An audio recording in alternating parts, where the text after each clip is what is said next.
Hello বন্ধুরা, এই মুহূর্তে আছি আমি আমাদের বিডিও অফিসে।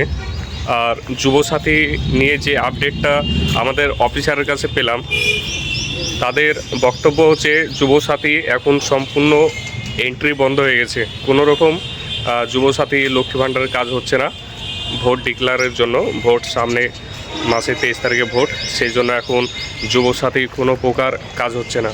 তো যারা এখন পর্যন্ত পেমেন্ট পাননি তারা জুন মাস ছাড়া কোনো আপাতত আপডেট নেই। আর এখন নতুনভাবে কোনো আপডেটও পাওয়া যাচ্ছে না। যারা নতুন অ্যাপ্লিকেশন করতে চান তাদের অ্যাপ্লিকেশনও জমা নিচ্ছে না বিডিও অফিসে। আর যাদের দুয়ারে সরকার ক্যাম্পে জমা দিয়ে এসছেন, দুয়ারে সরকার ক্যাম্পে যে রেজিস্ট্রেশন নম্বর পেয়েছেন, তাদের কাজ অবশ্যই ভোটের পর হবে, তারা অবশ্যই টাকা পাবে। আমাদের যে স্যার জানালেন, তিনি বললেন সম্পূর্ণভাবে এখন এন্ট্রি যারা জমা দিয়েছে তাদের কোনোভাবে এন্ট্রি হচ্ছে না।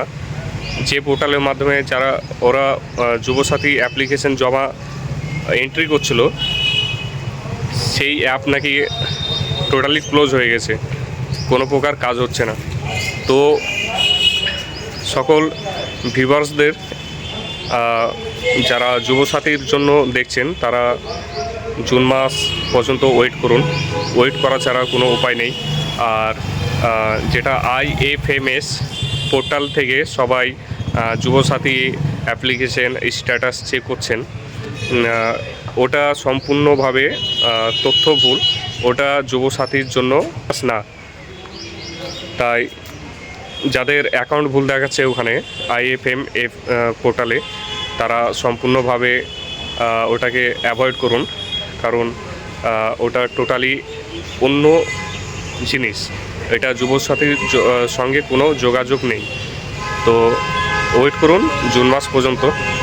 আর নতুনভাবে কোনো অ্যাপ্লিকেশন নিচ্ছে না, যা হবে ভোট পর। সুস্থ থাকুন, ভালো থাকুন।